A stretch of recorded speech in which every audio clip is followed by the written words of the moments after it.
जलसे में आने वालों जरा दिल के कानों से सुनना। लेकिन घरेलू मामले में गिरफ्तार हो गया, बीवी से झगड़े का शिकार हो गया। और आपको मालूम है इंसान पूरी दुनिया से मुकाबला कर सकता है, पूरी दुनिया से पंगा ले सकता है, लेकिन अगर घर में खाना जंगी हो जाए, अगर बीवी से उसका झगड़ा हो जाए तो उसकी जिंदगी नर्क बन जाती है, उसकी जिंदगी जीते जी जहन्नम बन जाती है। इसलिए कि बीवी से कैसे दूरी इख्तियार करे। बीवी लाइफ पार्टनर है, बीवी शरीके हयात है, बीवी से दूरी इख्तियार नहीं कर सकता।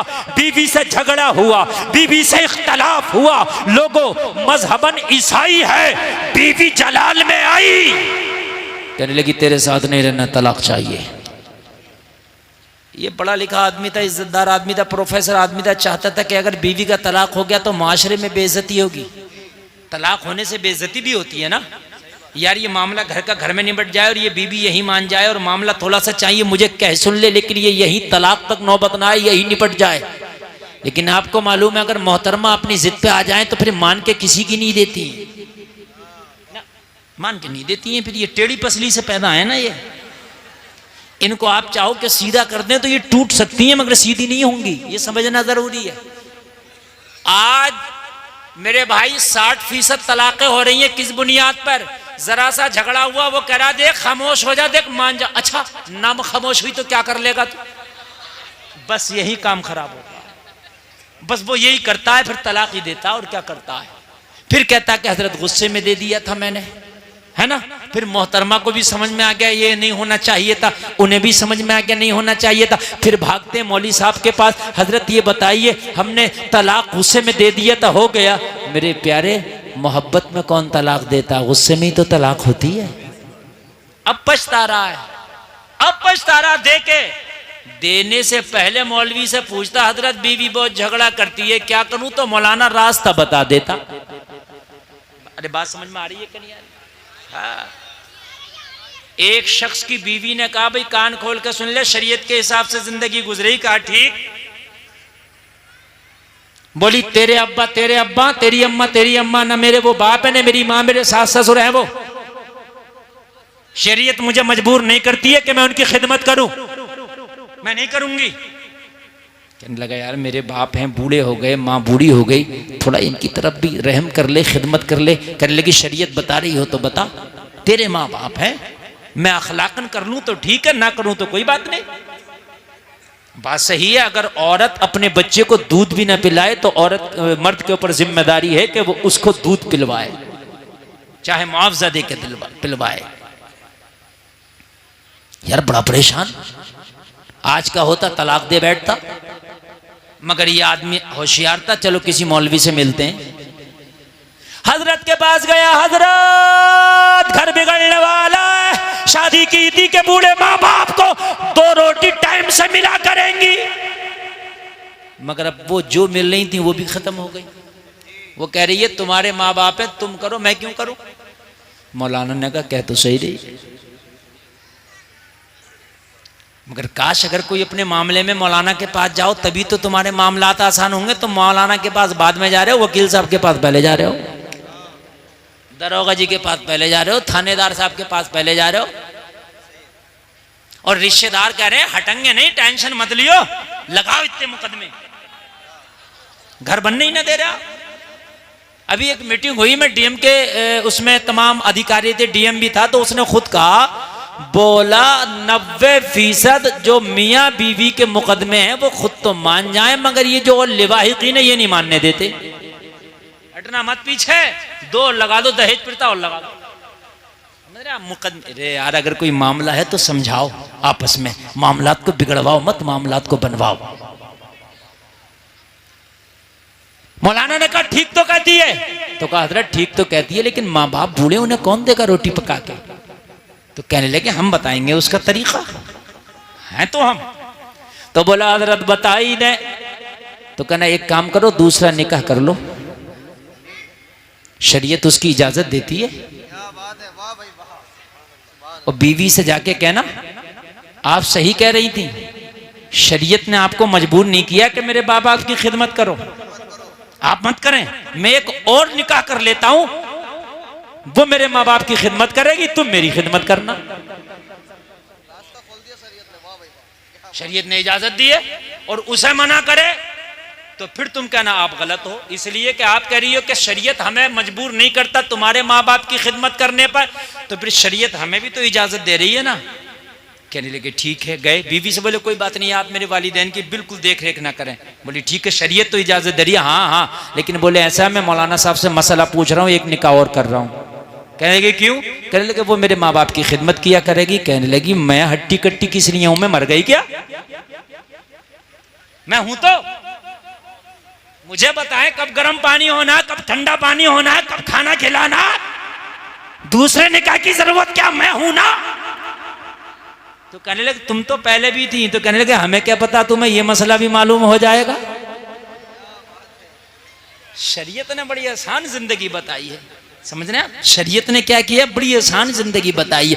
तो प्रोफेसर साहब की बीवी ने कहा मुझे तलाक चाहिए। प्रोफेसर ने समझाया, मानने को तैयार नहीं। घर वालों ने समझाया, मानने को तैयार नहीं। रिश्तेदारों ने समझाया, मानने को तैयार नहीं। पड़ोसियों ने समझाया, मानने को तैयार नहीं। अईज़ा अक़रबा ने समझाया, मानने को तैयार नहीं। प्रोफेसर हार गया, परेशान हो गया, सर पकड़ के बैठ गया, यार क्या करूं, मेरी बीवी मानने को तैयार नहीं है। तलाक दे दिया, मुआशरे में बड़ी बेइज्जती होगी। तलाक दे दिया, कहीं मुंह दिखाने का नहीं रहूंगा। तलाक दे दिया, घर का घर बिगड़ जाएगा। तलाक दे दिया, छोटे छोटे बच्चों का क्या होगा। तलाक दे दिया, जिंदगी खराब हो जाएगी। तलाक दे दिया, सारा शिराजा बिखर जाएगा। हो तो क्या हो, लेकिन किसी को मानने को तैयार नहीं। घोड़े पे सवार थी, तलाक चाहिए, तलाक चाहिए। लोगों प्रोफेसर है, लोगों पढ़ा लिखा है, लोगों काबिल है, लोगों एजुकेटेड है, मगर इसकी तालीम इसे बता ना सकी, इसकी पढ़ाई इसे बचा ना सकी, इसकी काबिलियत इसे बचा ना सकी। अब इसको नजर आया डूबते को तिनके का सहारा होता है। जब काबिलियत ने जवाब दे दिया, तालीम ने जवाब दे दिया, लोगों इसके मुआशरे ने जवाब दे दिया, तो इसके दिल में आया मुसलमान कहता है कुरान में हर समस्या का समाधान है। चलो यार किसी मुसलमान के पास चलते हैं, किसी आलिम कुरान के पास चलते हैं, किसी आलिम दीन के पास चलते हैं और जाकर के मालूम करेंगे कि कुरान में हर समस्या का समाधान है, हर परेशानी का हल है। तो ए आलिम कुरान ये बता कि ये मेरी समस्या कैसे दूर होगी। है ईसाई लेकिन मदद के लिए कुरान नजर आ रहा है, और हम हैं मुसलमान और हमें बॉलीवुड नजर आता है, हमें हॉलीवुड नजर आता है। हम मुसलमान हैं, हमें दुनिया नजर आती है। वो ईसाई है, जब सारी चीजों ने दम तोड़ दिया तो फिर उसे कुरान नजर आया। तुम्हारे तो घर में सब कुछ है, तुम्हारे तो पास अल्लाह ने सब कुछ दिया है, लेकिन मेरे भाई जब तुम अपने हथियार को इस्तेमाल ही नहीं करोगे तो फिर इसमें गलती किसकी है। कुरान को इस्तेमाल करो ना। जिस कुरान को पढ़ के सहाबा ने पूरी दुनिया पे हुकूमत कर ली, उस कुरान को तुमने ताक़ुब में रख दिया। कभी जुमा में पढ़ा नहीं तो वो भी नहीं पढ़ा। जलसे में आने वालों, इस वक्त कोई हिंदी पढ़ा हुआ है, कोई इंग्लिश पढ़ा हुआ है, कोई उर्दू पढ़ा हुआ है, और आजकल यूट्यूब और नेट का जमाना है। जिंदगी में एक बार तर्जमे वाला कुरान जरूर पढ़ो, ताकि पता चले कि कुरान में है क्या क्या। खाली बगैर तर्जमे का नहीं, बल्कि तर्जमे वाला कुरान पढ़ो। चाहे हिंदी में तर्जमा पढ़ो, चाहे इंग्लिश में उसका ट्रांसलेट पढ़ो। और अगर आपको पढ़ना नहीं आता तो यूट्यूब पे किसी सुन्नी आलिम का तर्जमे वाला कुरान सुनो। आपको पता तो चलना चाहिए कि नबियों का किस किस नबी का किस्सा बयान किया गया, अल्लाह ने कुरान में क्या क्या बयान किया। अच्छा, पूरा कुरान तर्जमे के साथ पढ़ोगे, पूरा कुरान तर्जमे के साथ सुनोगे तो पूरा कुरान याद ना भी रहेगा तो 10% तो बातें याद रहेंगी। 10% ही तेरे लिए काफी है। लेकिन इस पूरे मजमे में शायद कोई एक आध बंदा निकल आए, खड़े होकर कह दे हजरत मैंने पूरे तर्जमे के साथ कुरान पढ़ रखा। शायद गालियां तर्जमा तो तर्जमा, हमारी माँ बहनों को तफसीर के साथ गालियां याद होती हैं। और चुगली तो ऐसी ऐसी चुगली लगा लगा के उसमें बुन बुन के कर देगी। चुगली ऐसी चुगली कर देगी कि एक हुई होगी तो उसके अंदर 20 बेहुई लगा देगी। समझे? और अगर इससे बात पूछने पे आ जाए कि ये बता तूने जो ये बात कही है ये बात कहां तक सही है, अगर बात पुछवा दी जाए और जब बिल्कुल झूठ निकले तो क्या हम क्या करें, हमने तो सुनी थी। तो तूने सुनी हुई क्यों आगे बयान कर दी भाई, तूने सुनी हुई क्यों आगे बयान कर दी? ये राइट तुझे किसने दे दिया? इस्लाम से दूर रहोगे, कुरान से दूर रहोगे तो यही तुम्हारी जिंदगियों का शियार बन जाएगा कि लोगों की बुराइयां करते फिरोगे। अगर कुरान का दामन पकड़ोगे तो लोगों की बुराइयां नहीं करोगे बल्कि लोगों की बुराइयां दूर कराते नजर आओगे। नारे तकबीर, नारे रिसालत, बस लगे आला हजरत ख्वाजा का हिंदुस्तान, हिंदुस्तान का सुन्नी मुसलमान उलमाए सुन्नत। कुरान से दूर रहोगे तो सिर्फ लोगों की बुराइयां करते नजर आओगे, इसकी बुराई उसकी बुराई, इसकी चुगली उसकी चुगली। अगर कुरान से करीब रहोगे तो लोगों की बुराइयां छुड़ाते नजर आओगे, बुराइयां छुड़ाओगे लोगों की, और ऐसी छुड़ाओगे कि जैसी गौसे आजम ने छुड़ाया, डाकुओं के पास गए तो वली बना दिया। सुभान अल्लाह, छुड़ाओगे और कुरान से दूर रहोगे तो बुराइयां करोगे। अब तुम्हें अपनाना है कि कौन सी जिंदगी अपनाओगे आप? प्रोफेसर ने मौलाना से कहा हजरत कि बीवी का तलाक रुक सकता है कुरान के जरिए। मौलाना ने मुस्कुरा के कहा कुरान तो बड़ी चीज है, तेरी बीवी का तलाक तो मेरे नबी की हदीस रोक देगी। यार जोर से बोलना सुभान अल्लाह। सिर्फ बच्चे ही बोल रहे हैं, बड़े बड़ों ने तो ये सोच लिया कि हमें तो ना बोलने की जरूरत है ना कुछ समझने की। अच्छा बच्चों को आगे भी बिठा दिया, ये काम बच्चों का नहीं है, ये काम बड़ों का है। मैं बच्चों को कम और आपको ज्यादा आज समझाने लगा हूं। मौलाना ने मुस्कुरा के कहा कुरान तो बड़ी किताब है, मेरे नबी की एक हदीस पे जा जाके अमल कर ले, तेरी बीवी का तलाक रुक जाएगा। प्रोफेसर ने कहा मौलाना मजाक तो नहीं कर रहे हैं, मेरी बीवी का तलाक मेरे खानदानी ना रोक सके, मेरी बीवी का तलाक मेरे रिश्तेदार ना रोक सके, मेरी बीवी का तलाक मेरे घर वाले ना रोक सके, मेरी बीवी का तलाक मैं ना रोक सका। हम आजिज आ गए, बीवी मानती नहीं, आप कहते हो नबी की हदीस तलाक रोक देगी। कहा हाँ हाँ, मेरे नबी की बात में इतना पावर है, अमल तो करके दिखा, फिर देख कैसा कमाल पैदा होगा। हम तो दूर हैं, हम तो मुसलमान हैं, हमें तो पानी भी पीने का पता नहीं कि सुन्नत तरीका क्या। गधे और खच्चर और बैलों की तरह खड़े खड़े पी रहे हैं, खाना भी खड़े खड़े खा रहे हैं, सर पे टोपी रखना समझते हैं तो मुल्ला जी का काम है, तो इमाम साहब का काम है, हाफिज जी का काम है।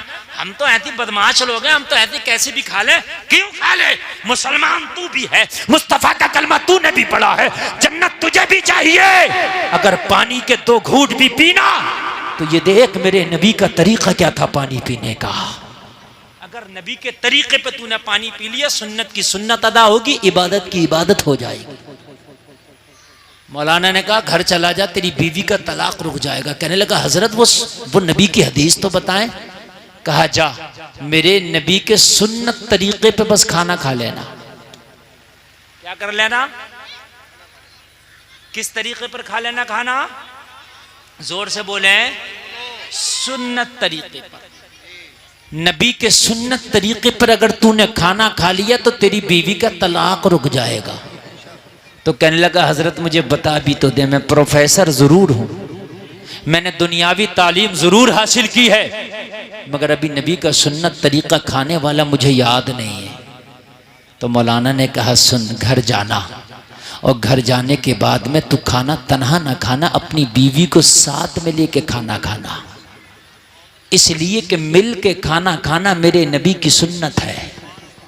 पहले लोग मिल के खाने खाते थे, आपस में मोहब्बतें होती थी। पहले लोग एक बड़ा तबाक होता था, उसके अंदर मिल के 5-4 लोग खाना खाते थे, मोहब्बतें होती थी। अब तो अलग अलग चल रहा, अब तो डिस्पोजल चल रहा, खाओ फेंक दो। मोहब्बतें भी ऐसी चल रही हैं, मिलो बात खत्म। पहले होती थी मोहब्बतें, अब नहीं है, सब खत्म हो गई हैं। का मिल के खाना खाना, बगैर बीवी के खाना नहीं खाना। पता चला अपने घर में हो तो मिल के खाना खाओ, बीवी है तो बीवी के साथ खाओ, माँ है तो माँ के साथ खाओ, बाप है तो बाप के साथ खाओ, बहन है तो बहन के साथ खाओ, भाई है तो भाई के साथ खाओ, औलाद है तो औलाद के साथ खाओ। मगर ये मुआशरा उल्टा है। हम दुनिया के साथ खाएं कोई बात नहीं, अगर कोई बीवी के साथ खाने लगे तो कहते जा भी मियाँ ये जोरू का गुलाम हो गया। अरे मियाँ किसी गैर के साथ थोड़ी खा रहा, अपनी बीवी के साथ खा रहा। अम्मी आयशा फरमाती हैं कि मैं जिस कटोरे से पानी पीती थी मुस्तफ़ा उसी कटोरे से पानी पीते थे। अम्मी आयशा फरमाती हैं कि मैं जिस जगह से कटोरे से मुंह लगा के पानी पीती मेरे नबी उसी जगह से मुंह लगा के पानी पिया करते। अगर आज पी ले, चूंकि उल्टा है निजाम है ना, उल्टा हिसाब। भाभी से मजाक कर रहा तो कोई कुछ नहीं कहेगा, सबकी आंखें फूट गई। कहो भाई ये क्या हो रहा है, ये क्यों इस औरत से मजाक कर रहा, तो पता क्या कहते हैं, अरे मजाना यार हट जाओ, ये देवर भाभी हैं। तो जब पता नहीं है कि देवर भाभी की मजाक हराम है, जो जायज काम है उस पर उंगलियां उठ रही हैं। अगर कोई अपनी बीवी के साथ खाना खाने लगे तो मजाक बनाया जाता, मियाँ ये तो जोरू का गुलाम है, बगैर बीवी के खाना नहीं खाता, बीवी शर्म से खाना नहीं खाती, मजाक बनाया जाता है। शोहर अपनी बीवी के साथ जाकर भी खाना नहीं खाता, मजाक बनाया जाता है। देवर भाभी से मजाक कर रहा तो लोग करें ये तो हक है इनका। निजामे मैकदा को जिस तरह बिगड़ा है साकी, उन्हीं को जाम मिलता है जिन्हें पीना नहीं आता। मुझे जरा बताएं, इस्लाम ने सबसे हार्ड अगर पर्दा बताया है तो भाभी को देवर से बताया है, सबसे हार्ड पर्दा। बहनोई से साली का पर्दा सबसे हार्ड, लेकिन मुआशरे में सालियां भी मजाक कर रही। सालियां की तो मजाक की बात छोड़ दें, दूल्हा मियां जिस दिन आए थे निकाह भी नहीं हुआ था, फूलों की डलिया लेके वहां गांव के पीपल्स खाने के रोड पे बाहर खड़ी हो गई थी दूल्हे का इस्तकबाल करने। मैंने कहा तुम क्या करने आई हो? कहा दूल्हे का इस्तकबाल करने आई है, पूरे मोहल्ले की लड़कियां आई हैं, हम तो डूबे हैं सनम, तुम्हें भी ले डूबेंगे, खुद तो डूब ही रही हैं। पूरे मोहल्ले की लड़कियों को जाके वहां खड़ा कर दिया। अच्छा कोई मना भी तो नहीं करता, कहते हैं लड़कियां इस्तकबाल करेंगी, तुम क्या मर गए, तुम इस्तकबाल करो ना। अरे लड़कों का इस्तकबाल, दूल्हे का इस्तकबाल लड़के करें, मर्द करें। अगर दुल्हन का इस्तकबाल लड़की करें तो कुछ समझ में भी आता है कि भाई दुल्हन का इस्तकबाल लड़की कर रही है, कोई बात नहीं, समझ में भी आता है। लेकिन दूल्हे का करती हैं लड़कियां, अजीब मसला है। कहा सुन्नत के मुताबिक खाना खाना, कहा कैसे? कहा बीवी को साथ में लेके, सर ढाक के, दस्तरखान बिछा के, जो मोटी मोटी सुन्नत है ना खाने की बता दिया, जा तेरा तलाक रुक जाएगा। घर गया, बीवी ने देखा आ गया प्रोफेसर। कहा प्रोफेसर साहब तलाक कब देंगे? कहा 3 दिन की मोहलत दे दो। कहा 3 दिन के बाद? कहा 1 मिनट की मोहलत नहीं मांगूंगा, तेरे मुताबिक तुझे तलाक दे दूंगा। कहा जहां तेरे साथ इतने साल गुजारे हैं तो 3 दिन तो कांटों पे भी गुजार लूंगी, कोई बात नहीं, लेकिन 3 दिन के बाद कोई हीला बहाना नहीं चलेगा। हाय हाय, इसे क्या पता है आज मुस्तफ़ा की शरीयत पे ये भरोसा कर बैठा है। हाय हाय यार, आज एक ईसाई को कितना यकीन था मुस्तफ़ा की एक सुन्नत पर, और सुन्नत भी क्या सिर्फ खाने की सुन्नत, जो कोई ऐसा नहीं है आप में मर्द औरतों में जो कोई भी खाना ना खाता हो। कुछ सुन्नतें ऐसी हैं कि हम उसको, अभी जिनकी शादी नहीं हुई तो शादी वाली सुन्नत उन्होंने नहीं अपनाई है अभी, लेकिन खाना तो हर आदमी दिन में 2-3 बार खाता है। कितनी आम सुन्नत है, मगर भरोसा कर बैठा। कहा 3 दिन? हाँ बस 3 दिन। कहा उसके बाद? कहा अगर तू चाहेगी तो तलाक दे दूंगा, रहना चाहेगी तो रख लूंगा। कहने लगी मुझे मंजूर है तेरी शर्त, 3 दिन मैं कांटों पे भी बिता लूंगी। 3 दिन के बाद तलाक चाहिए। कहा मंजूर है। बस खाना बनाया, दोपहर का वक्त था। कह रही प्रोफेसर खाना खा लो, अब तो 3 दिन की बात है, इन हाथों के बने हुए खाने बस 3 दिन तक मैसर है, उसके बाद नहीं मैसर है। प्रोफेसर ने कहा अब तो तलाक होना ही है 3 दिन, अब 3 दिन की तो बात ही है, एक काम करो ना पूरा खाना बना लो। हम साथ मिलके खाएंगे। 3 दिन के बाद पता नहीं तुम कहां और हम कहां। 3 दिन के बाद पता ही नहीं साथ में बैठना नसीब हो या ना हो, साथ में खाना नसीब हो या ना हो। 3 दिन की तो बात है, कहा ठंडा हो जाएगा, कहा ठंडा भी मंजूर है मगर अब तेरे बगैर नहीं खाना मंजूर है। बीवी का बयान है कि प्रोफेसर के ये जुमले सुने ना तो जो बगावत की आग जल रही थी सीने में वो थोड़ी सी कम हुई, मोहब्बत का थोड़ा सा दिया जला। मैं तलाक की डिमांड कर रही हूं और ये मेरे बगैर खाने भी तैयार नहीं है। हाय हाय हाय, मैं तलाक की डिमांड कर रही हूं और ये मेरे बगैर खाने भी तैयार नहीं है। कैसा मोहब्बत वाला शोहर है ये। अल्लाह अल्लाह। अब जरा गौर करें, खाना बन गया, लाई, कहने लगी अच्छा अब आजा प्रोफेसर। प्रोफेसर आ गया, अब तो खा ले। कहा ऐसे नहीं खाना है। कहा फिर कैसे खाना है। कहा ये खुले हुए बाल अच्छे नहीं लगते, इस पे एक चादर ढांक लो और अच्छे से दुपट्टा ओढ़ने के बाद फिर मेरे पास बैठो, फिर आराम से खाना खाना। कहने लगी आज से पहले तो कभी इसने सर के बालों का ख्याल नहीं किया था, आज से पहले तो कभी दुपट्टा का ख्याल नहीं किया था, आज से पहले तो कभी चादरों का ख्याल नहीं किया था, लेकिन आज इसे क्या हो गया, बड़े सलीके की बातें करने लग गया। आज क्या हो गया, बड़ी भलाई की बातें करने लग गया। आज क्या होगा, बड़ा सीधा सीधा चल रहा है। मगर कहने लगी 3 ही दिन की तो बात है। लाई चादर अंदर से ओढ़ लिया, अब खाने लगी तो फिर प्रोफेसर ने हाथ पकड़ लिया, कहने लगा ऐसे नहीं खाना, कोई पवित्र कपड़ा हो उसे ले आ और उसके ऊपर खाना रख फिर खाएंगे। कहा खाने से और फिर कपड़े से क्या मतलब, यानी दस्तरखान से क्या मतलब। कहने लगा अगर गिर गया खाना खाते हुए तो आपको बिस्तर धुलना होगा और आपको तकलीफ होगी धुलने में, इससे बेहतर है दस्तरखान बिछा लिया जाए ताकि आपकी तकलीफ कम हो जाए। सोचने लगी 3 दिन बाद तलाक होना और मेरी छोटी छोटी तकलीफ का कितना ख्याल है इसे। क्या बात है मुफ्ती साहब। नबी की हर सुन्नत में हिकमत है मेरे अजीज। हम तो ऐसे ही छोड़ देते हैं, अगर चाय भी पीते हैं तो फैशन में 2 घूंट तो उसी में छोड़ देते हैं और इसको फैशन समझा जाता है।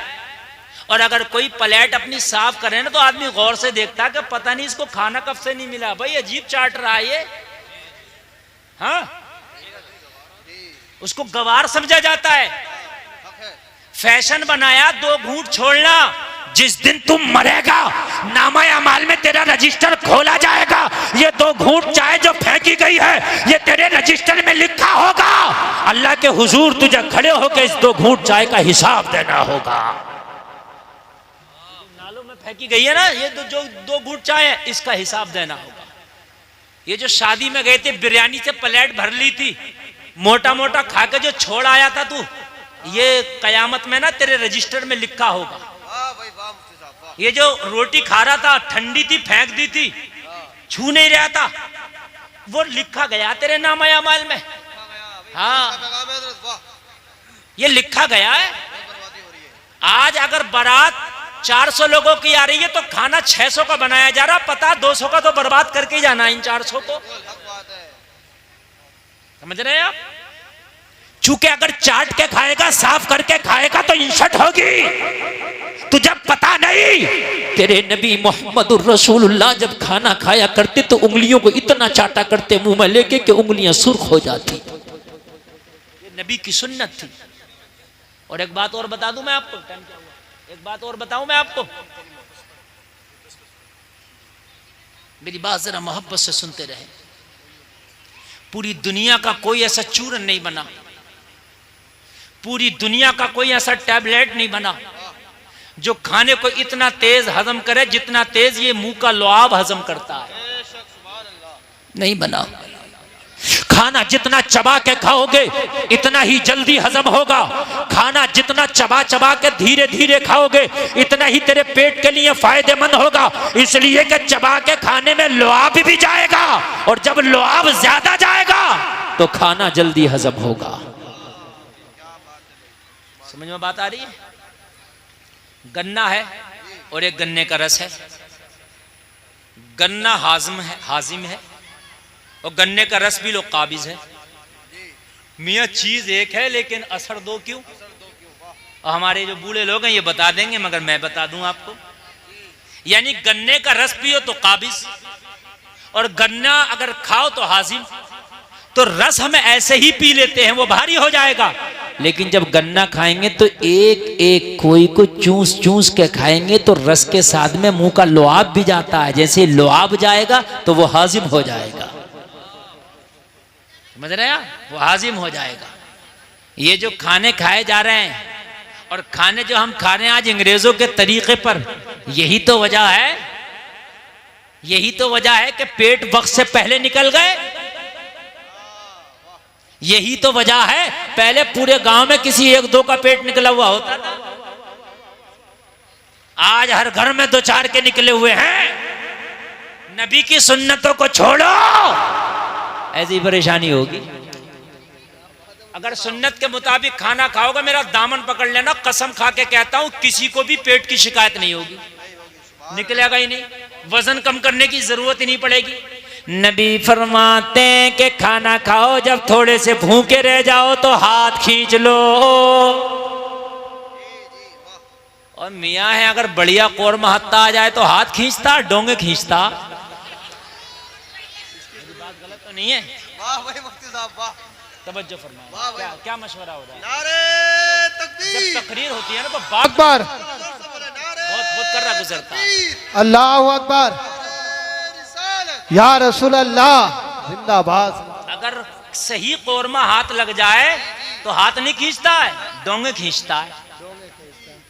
हाँ मेरे अजीजों, ज्यादा खाना कमाल नहीं है, कम खा के हाथ खींच लेना ये कमाल है। ये रात को नींद भी सुकून से आएगी, वजन भी नहीं बढ़ेगा। अब खा उल्टा सीधा रहा, फिर वजन कम करने की दवाई खाना कि वजन कम हो जाए। सुन्नत को छोड़ोगे तो ऐसी परेशानी होगी। ये सुन्नत है, समझे आप? लेकिन कौन सुन्नत को अदा कर रहा मियाँ भाई? कौन देख रहा सुन्नत किधर है? जो हाथ लगा, जितना हाथ लगा, जैसे हाथ लगा खा लिया। पकौड़ी हाथ लगी, पकौड़ी उड़ा दी। फ्राई हाथ लगी, फ्राई नहीं छोड़ी। कोरमा हाथ लगा, वो भी बिरयानियां फाड़ दी। फिर कह रहा मौलाना एसिडिटी नहीं जा रही है, लीवर फैटी हो गया। खुदा की कसम, मुस्तफा की सुन्नत पे तो आ। अगर तेरे मुकद्दर में बीमार होना होगा तो मैं कह नहीं सकता, लेकिन अगर मुस्तफा की सुन्नत के मुताबिक तूने खाना अपना लिया तो तेरी सेहत भी बनी रहेगी, इबादत भी तेरी बनी रहेगी। नारे तकबीर, सेहत भी लाजवाब, नारे रिसालत, दोनों चीजें लाजवाब। सुन्नतों के तो यार मामले ही लाजवाब। जितना खाना तुम्हारे सामने आ जाए वो खाना तुम्हारे लिए जरूरी है, तुम्हारे नामा अमाल में लिख दिया जाता है। जब टेबल पे खाने के लिए बैठो, दस्तरखान पे खाने के लिए बैठो तो उतना ही निकालो जितना खा सको, उतना ना निकालो कि जितना खा ना सको, इसलिए कि क़यामत में इसका हिसाब देना है। जो छोटे छोटे जर्रे आप अपनी प्लेट के साफ कर ले तो वो दुआ करते हैं, या अल्लाह इसने हमें फिकने से, नाले में जाने से बचा लिया, ये परवरदिगार तू इसकी बख्शिश फरमा देना। ये वो छोटे छोटे जर्रात दुआएं करते हैं। प्रोफेसर ने कहा दस्तरखान बिछा ले। लोगों, बीवी ने दस्तरखान भी बिछा लिया, अपने सर पे चादर भी रख लिया। अब जरा गौर करो, गौर करो। खाना खाने के लिए हाथ बढ़ाया तो प्रोफेसर का लोगों तरीका देखो।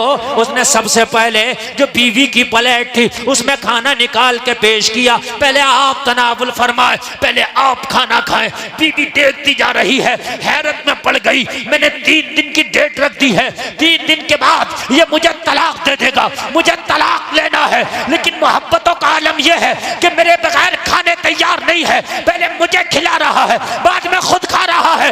अगर मैंने तलाक ले भी लिया तो हो सकता है इतना ख्याल करने वाला शोहर मिले या ना मिले, इतनी मुरफ़्फ़त करने वाला शोहर मिले या ना मिले, इतना ध्यान रखने वाला शोहर मिले या ना मिले। बीवी का बयान है, मैंने खाने का लुक़मा तो खाया, मगर अंदर से मेरे दिल में जो मोहब्बत का दीप जला था मैं उसे बयान नहीं कर सकती। मेरा दिल मलामत कर रहा था, तू ऐसे शोहर को छोड़ने के लिए चली है कि जो तेरी छोटी छोटी बातों का इतना ख्याल करता है, जो तेरी छोटी छोटी बातों का इतना ख्याल रख रहा है, तू उससे तलाक चाहती है।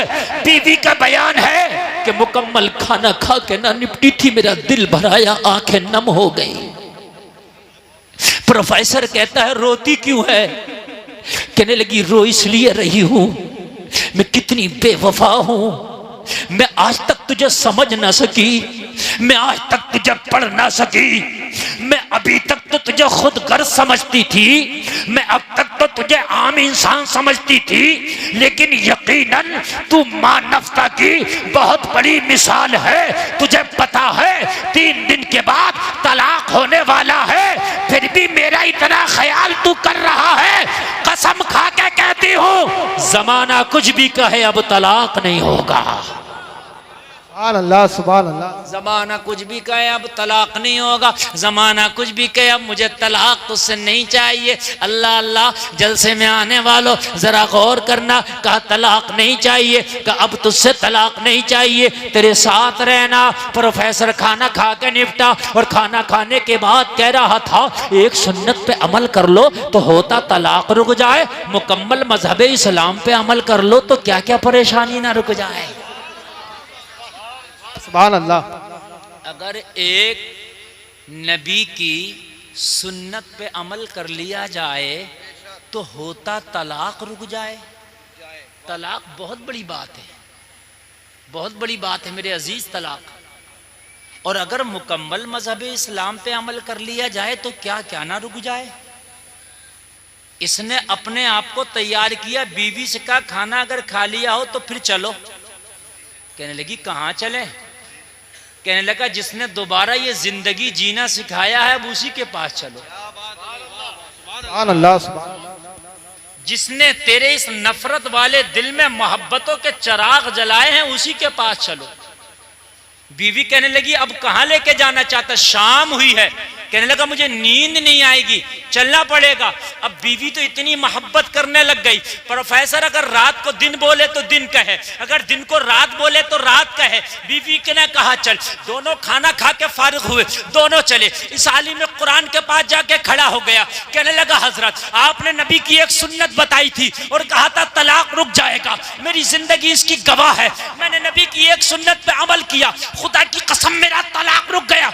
बीवी ने कसम खाई है कि आज के बाद तुझसे कभी तलाक का जिक्र नहीं करूंगी, मैं तुझसे कभी तलाक नहीं चाहूंगी, मैं तुझसे कभी तलाक नहीं मांगूंगी। हजरत एक सुन्नत पे अमल करने से बीवी का होता अगर तलाक रुक जाए तो मैं मुकम्मल मजहब इस्लाम को अपनाना चाहता हूँ। इस्लाम को अपनाने के लिए मुझे क्या करना पड़ेगा? तो मौलाना ने मुस्कुरा के बताया कुछ नहीं करना पड़ेगा, मुस्कुरा के तुझे कलमा पढ़ना पड़ेगा। हाँ बाबा, सुभान अल्लाह, सुभान अल्लाह, जिंदाबाद। तुझे बहुत कलमा अच्छे। पढ़ना पड़ेगा। तू कलमा पढ़ ले तेरी जिंदगी मुस्कुराएगी, तू कलमा पढ़ ले तेरी कब्र में तेरी जिंदगी मुस्कुराएगी, तेरी कब्र रोशन हो जाएगी। तू कलमा पढ़ ले तेरी आखिरत की जिंदगी मुस्कुराएगी। तो कहने लगा अगर सिर्फ कलमा पढ़ना ही इस्लाम है तो फिर हाथ बढ़ा के मुझे कलमा पढ़ा दे। आलिम कुरान ने हाथ बढ़ाया, हाथ में हाथ लेके इसको कलमा पढ़ाना शुरू कर दिया। आलिम कुरान इसको कलमा पढ़ाता जा रहा है और ये कलमा पढ़ता जा रहा है और मुस्कुरा के ऐलान करता जा रहा है कौले मोहम्मद कौले खुदा, फरमान न बदला जाएगा, बदलेगा जमाना लाख मगर कुरान न बदला जाए। नारे तकबीर, नारे रिसालत। हाथ उठाकर नबी का झंडा लहराकर बोलिए नारे तकबीर, नारे रिसालत। बस लगे आला हज़रत, इश्क मोहब्बत, इश्क मोहब्बत।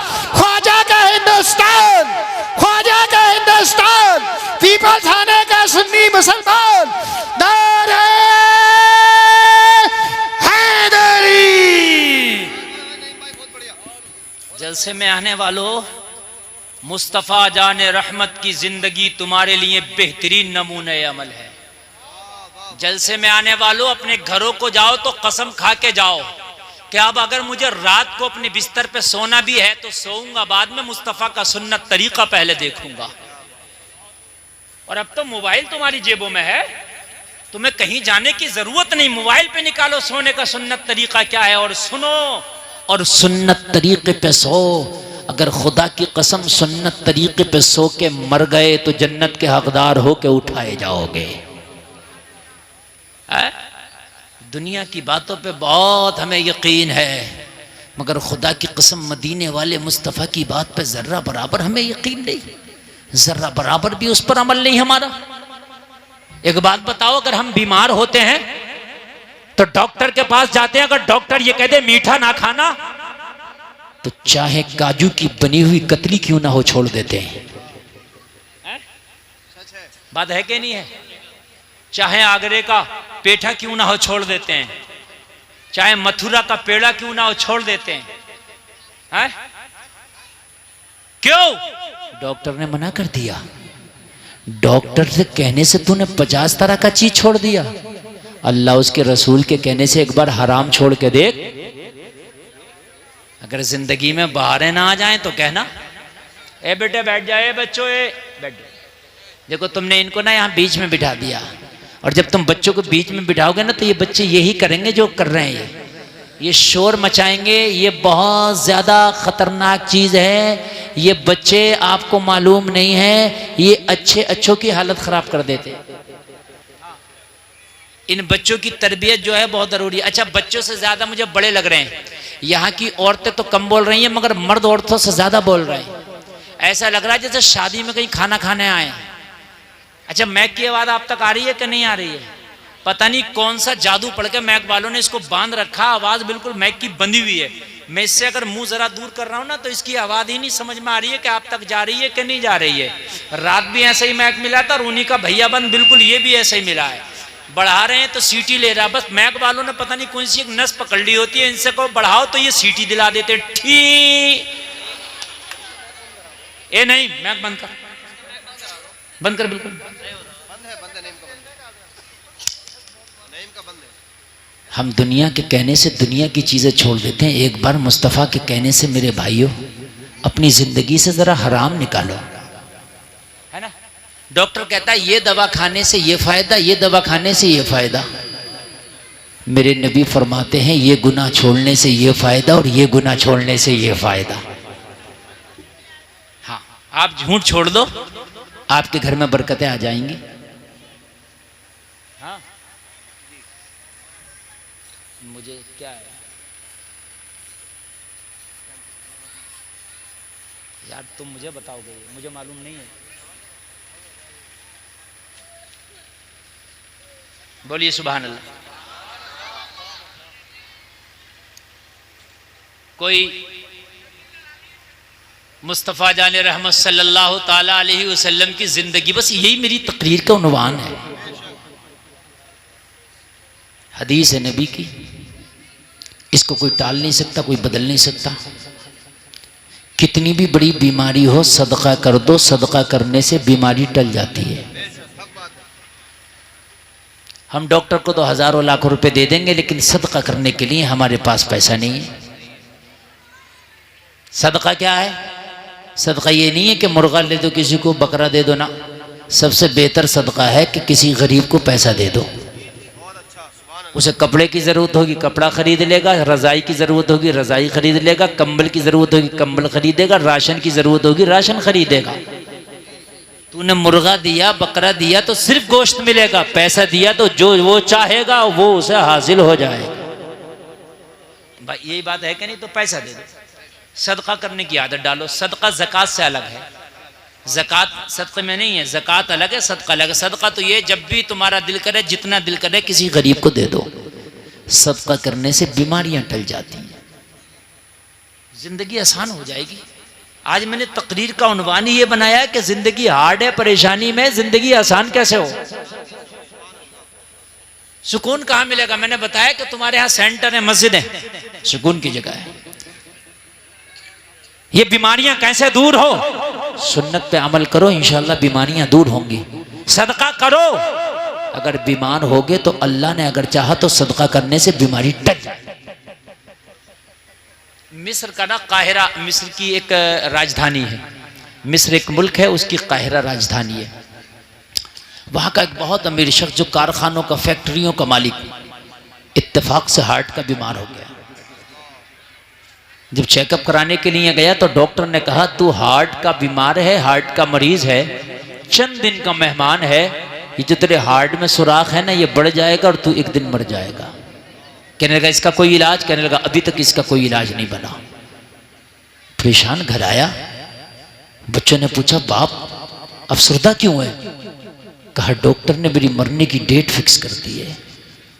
कहा बाप खामोश क्यों है?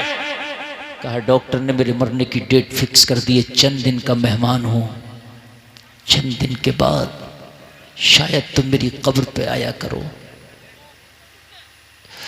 शायद कब्र पे ना भी आया करो। इतना कह के रोने लगा। होगा क्या है? कहने लगा दिल में जो सुराख था वो बढ़ गया। डॉक्टर मना करता इसका कोई इलाज नहीं है। घर वालों ने कहा था तेरी फैक्ट्रियां किस दिन काम आएंगी, तेरे कारखाने किस दिन काम आएंगे? अभी तो काहिरा के हॉस्पिटल के डॉक्टर ने जवाब दिया है ना, इससे बड़ा भी हॉस्पिटल अभी बाकी है, तुझे अमेरिका लेकर के जाएंगे, वहां तेरा इलाज कराएंगे। क्यों परेशान होता है? वहां कोई ना कोई सूरत निकलेगी, वहां एडवांस टेक्नोलॉजी है, वहां निकलेगी। ले गए और वहां जाकर के इसको दिखाया। जैसे ही इसको दिखाया, चेकअप कराया, तो जो काहिरा के डॉक्टर ने बताया था सेम वही रिपोर्ट में आया। दिल में सुराख है, चंद दिन का मेहमान है। डॉक्टर ने जवाब दिया घर ले जाओ। नाउमीदी तो फिर बढ़ गई, गम में इजाफा हो गया।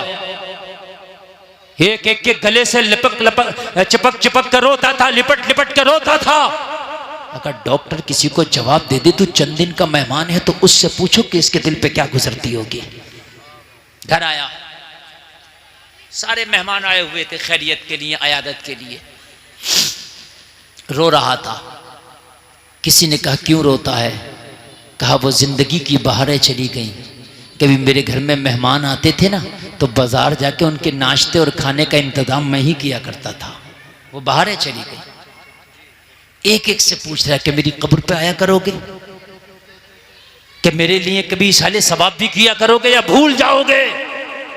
आज इसका अपने कारखाने, अपनी फैक्ट्रियां सभी से बेकार नजर आ रही थी। डॉक्टरों ने जवाब दे दिया था, और जलसे में आने वालों अगर कितने भी अमीर हो और अगर डॉक्टर बीमार कह के तुम्हें जवाब दे दे, तो खुदा की कसम अगर बैंक के भी मालिक हो ना, तो हर चीज तुम्हें वीरान और बर्बाद नजर आने लगती है। किस काम की ये बैंक और किस काम के ये पैसे? घर वालों ने कहा इतना तो रोने की जरूरत नहीं है, हौसला रख, चल बाजार चलते रहा, कुछ दिल बहलेगा। मरीज को अगर थोड़ा सा ले जाओ ना तो उसका दिल बहलता है। हमारे यहाँ क्या होता है, अगर मरीज की खैरियत के लिए जाए, उसके सीने पे बैठ कर उसकी बीमारी का उसकी बीमारी का तस्करा करते हैं। अरे इसी बीमारी में तो हमारे पड़ोस में अभी परसों ही मरे। अब वो बेचारा, अगर उसकी सांसें अब तक ठीक भी चल रही थी ना, तो उसकी सांसें ऊपर नीचे होने लगी। समझ रहे हैं आप? क्यों डाले पड़े हो तुम हॉस्पिटल में, क्यों पैसे खराब कर रहे हो? यही बीमारी थी, बिल्कुल अभी परसों ही दफन हुआ, छोटे छोटे बच्चे रह गए। अरे अगर इस बीमारी में मरा भी है तो तू इसके सामने क्यों बयान कर रहा है? इसके सामने तो ये कहना यार तू अच्छा हो जाएगा, अल्लाह ने चाहा तो। ये बीमारी फला साहब को भी थी, हमने उसे भी अच्छा होते देखा, अल्लाह ने चाहा तेरी भी रिकवरी हो जाएगी। अरे दुआओं से तो तकदीर बदल जाती है। उसका दिल तोड़ेंगे और, समझ रहे हैं? हाय हाय, कहने लगा चल बाहर चल, बाजार में घूमेगा, थोड़ा सा फिरेगा, सैरो तफरी होगी, मन बहलेगा, दिल खुश होगा, तो हो सकता है तुझे जिंदगी की थोड़ी सी उम्मीद नजर आने लगे। कहने लगा हाँ ये बात सही है, लेकिन चलने के काबिल नहीं हूं मैं। तो कहने लगा हम सहारा देंगे ना। बेटों ने सहारा दिया, बाजार ले गए। जगाओ जगाओ, सोना नहीं है, सोना बिल्कुल नहीं है। इसलिए आज का जो मजमा आप लोगों ने बनाया ना, बड़ा खराब बनाया। बच्चे आगे बिल्कुल बिठा लिए और ये सुन के किसी की नहीं दे रहे, कोई किधर देख रहा है, कोई किधर लेटा है। देखो लाल बनियान वाला देखो कितने मजे ले रहा है, देखो देखो देखो देखो, मतलब ही नहीं है इनसे, ये बिरादरी से मतलब ही नहीं है। हदीस की बात चल रही है, कुरान की चल रही, इससे कोई मतलब नहीं है। समझ रहे हैं? इससे बड़ा डिस्टर्ब होता है। ये मैं बोल रहा हूँ जिगर गुर्दा है, ठीक है। मेरे बाद मुफ्ती साहब आएंगे, वो भी इस चीज को बताएंगे कि हाँ ये आपने गलत किया, डिस्टर्ब कर रहे हैं। या तो फिर बच्चे खामोशी से बैठे, चल बाजार चल, मार्केट चल, थोड़ा सैर तफरी करेगा तेरा मन बहलेगा, चलो। बच्चों ने सहारा दिया, बेटे ने कांधा पकड़ा, किसी ने हाथ पकड़ा, किसी ने इसको पकड़ा, सहारा दिया, बाजार ले गए, थोड़ा सा इसको घुमाया, थोड़ा सा फिराया, मन बहला, मन अच्छा हुआ तो कहने लगा एक काम ना करो, मार्केट में आ ही गए हो तो मेहमान घर पे आए हुए हैं खैरियत के लिए, कुछ गोश्त खरीद के उनका बेहतरीन मेहमान नवाजी ही कर दो। जो अभी बिस्तर पे रो रहा था, घर से बाहर थोड़ा सा क्या निकला कि थोड़ा सा इसका दिमाग चेंज हुआ, माइंड बदला, इसको गोश्त की दुकान पर ले गए, खड़ा कर दिया, इसने बताया इतना खरीदो। बच्चा जैसे ही दुकान के पास गया तो इसने क्या देखा, एक खातून है जो हिजाब में है, नकाब पोश है, चेहरा किसी को नजर नहीं आता, उसके हाथ में कपड़े का थैला है। गोश्त वाले की दुकान के पास में जो पट्ठों वाला गोश्त वो कसाई काट के फेंक देता ना, वो उसको उठा उठा के अपने थैले में जमा कर रही है। ये बीमार था, तजस्सुस हुआ, जहन में ये सवाल पैदा हुआ, आखिरकार ये खातून क्या कर रही है? इस गोश्त को तो कुत्ता और बिल्ली भी जल्दी नहीं खाते, इस गुदूद और पट्ठे वाले गोश्त को ये उठा उठा के थैला में क्यों जमा कर रही है? इसने अपने एक बेटे को इशारा किया कि जरा इस खातून को मेरे पास लेके आ। बेटा उसके पास बुला के लाया, तुझे मेरा बीमार बाप बुलाता है। खातून ने कहा मुझसे क्या काम पड़ गया? कहा थोड़ा सा सुन ले, बीमार है, दिल टूटा हुआ है, मेरा बाप क्या मालूम तुझसे क्या पूछे। बाप के पास इस खातून ने अपने थैले को लिया, इसके बीमार बाप के पास जा खड़ी हुई, क्या चाहता है? उस बीमार ने कहा खातून मुझे इतना बता दे कि अपने कपड़े के थैले में ये गुदूद और पट्ठों वाला गोश्त जो तूने जमा किया है, इसके पीछे का राज क्या है? क्या तूने कुत्ता पाल रखा है? क्या तूने घर में बिल्ली पाल रखी है? खातून की आंख में आंसू आ गया, कहने लगी ए अमीर इंसान, मैं अपने बच्चे पालने से कासिर हूं तो मैं कुत्ता कहां से पालूंगी, मैं बिल्ली कहां से पालूंगी? हद तो यह है कि मुझसे खुद अपने बच्चे नहीं पाले जा रहे हैं, मैं अपने बच्चे पालने से कासिर हूं। ये तो अमीरों के शौक है कुत्ते और बिल्ली के, हम गरीबों की किस्मत में तो हमारे बच्चे ही अगर पल जाएं तो बड़ी बात है। तो कहने लगी फिर ये गोश्त क्यों जमा कर रही है? कहने लगी बात इतनी सी है कि रात मेरे बच्चे ना पड़ोसी के बच्चों के साथ खेल रहे थे, पड़ोसी के बच्चों ने खेलते खेलते मेरे बच्चों से जिक्र कर दिया आज हमारे यहाँ गोश्त का सालन बना था, बड़ा लजीज था। मेरे बच्चों ने कभी गोश्त का सालन खाया नहीं, मेरी गुर्बत उन्हें कभी गोश्त खिला ना सकी। मेरी गुर्बत ने तो उन्हें फाके दिए, या कभी सूखे टुकड़े या अमीरों के घरों के बर्तन साफ किए, जो बचा हुआ खाना बचा वो लेकर के आई, उसी से मेरे बच्चों की जिंदगी गुजरती है। मेरे बच्चों ने कभी ताजा गोश्त नहीं खाया। पड़ोस के बच्चों ने जिक्र कर दिया कि आज मेरा बाप ताजा गोश्त लाया था, वो सालन खाया है, भुना हुआ गोश्त खाया, बड़ा लजीज था।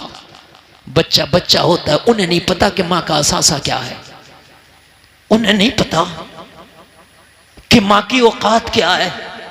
बच्चे घर में आए, माँ से जिद करने लगे, ओ माँ हमें भी भुना हुआ गोश्त चाहिए। मेरे नबी फरमाते हैं कि अगर तेरे घर में गोश्त बने ना तो अपनी हांडी में एक प्याला पानी ज्यादा डाल, ताकि एक प्याला शोरबा अपने पड़ोसी को दे सके। अगर ऐसा ना कर सको तो ऐसे वक्त में खाना खाओ कि तेरे गरीब पड़ोस के बच्चे सो जाए। खबरदार अपनी किसी भी चीज की नुमाइश ना करना। नबी फरमाते हैं किसी यतीम बच्चे के सामने अपने बच्चे को प्यार ना करना, उसे बाप की याद आ गई दिल टूट जाएगा।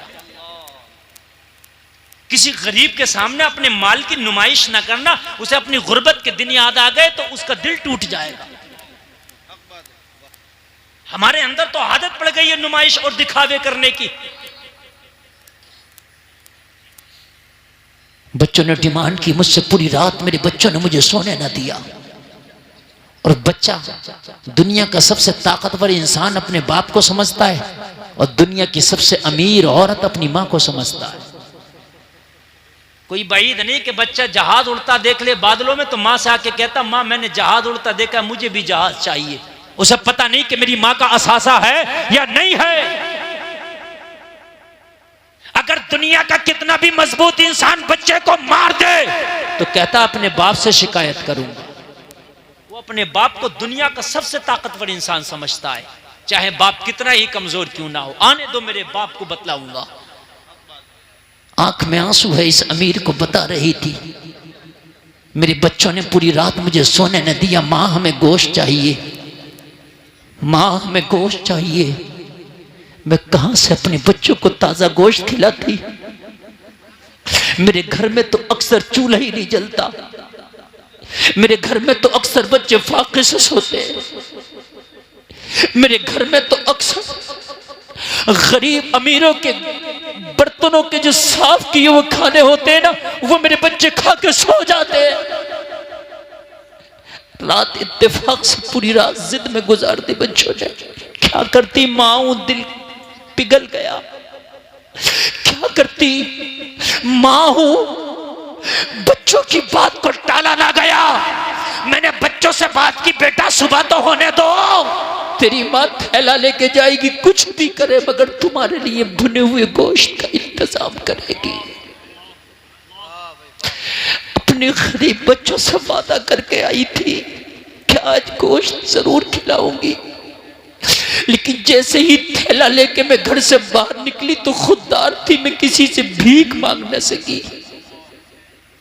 जलसे में आने वालों, उन्हीं को ना दिया करो जो हाथ फैला के मांग लेते हैं। मांगने वाले तो मांग लेते हैं, मगर कितने जरूरतमंद वो हैं जो इस सर्दी में भी बिना गर्म कपड़ों के गुजार लेते हैं, मगर मांगने के लिए उनकी हिम्मत जवाब दे जाती है, उनकी गैरत गवारा ना करती।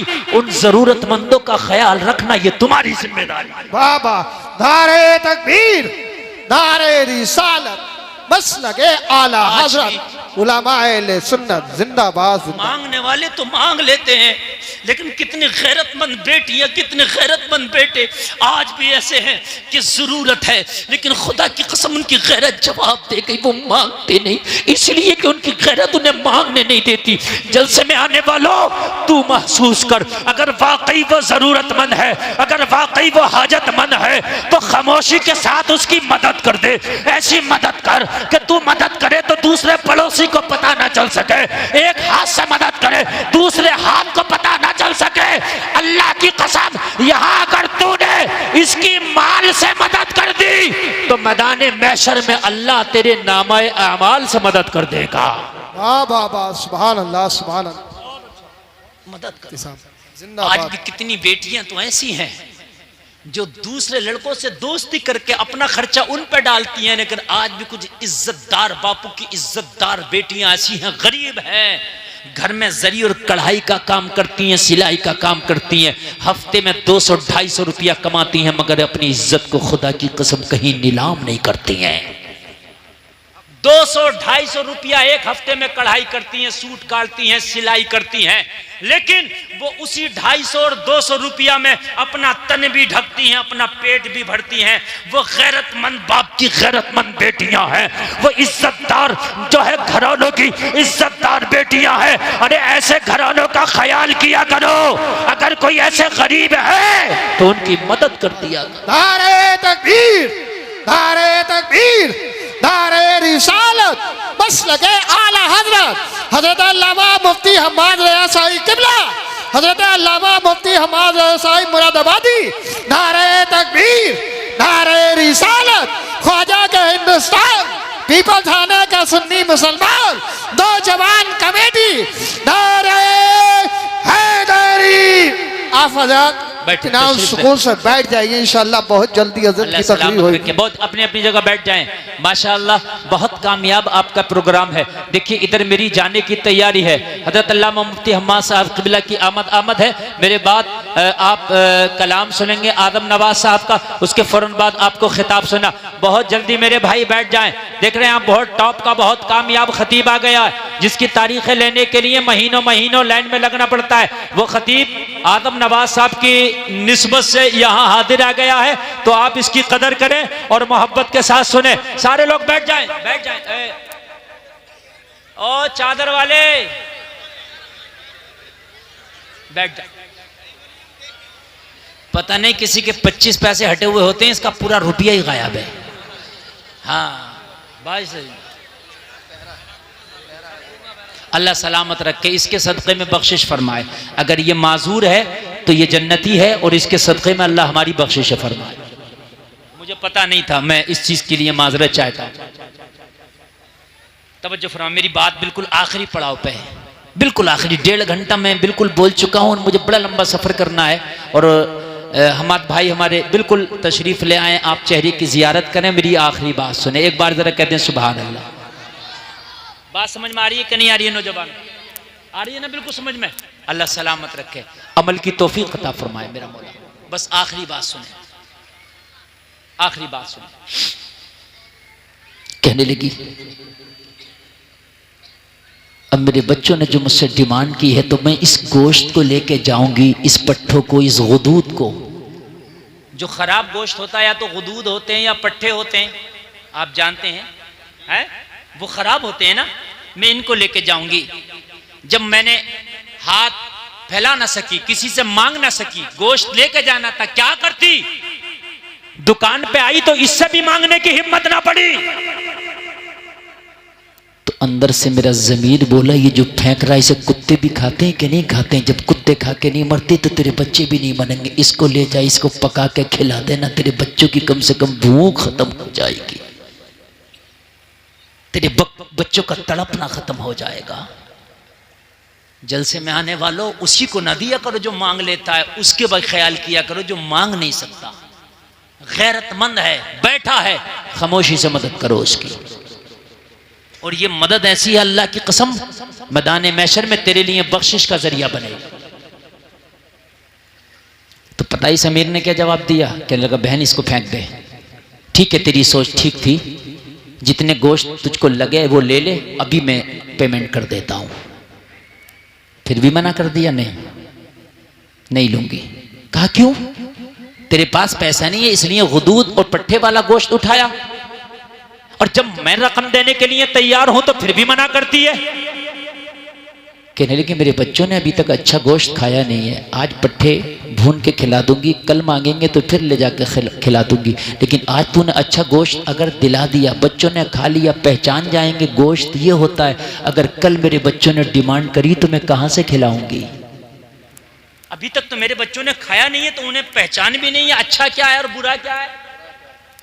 भाई आपने कभी जिंदगी में गुलाब जामुन नहीं खाया हो, तो अगर गुलाब जामुन की जगह आपको कोई और मिठाई देके कह दिया जाए यही गुलाब जामुन आप खा लोगे, इसलिए नहीं खाया।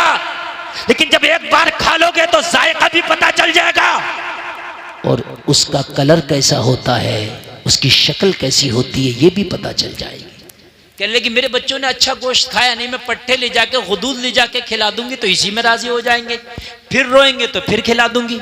लेकिन अगर आज तूने अच्छा गोश्त दिला भी दिया, अगर कल मांगने लगे तो फिर ये गुदूद नहीं खाएंगे, मुझे भीख मांगना पर मजबूर होना पड़ेगा, और मैं नहीं चाहती किसी के आगे अपना हाथ फैलाओ।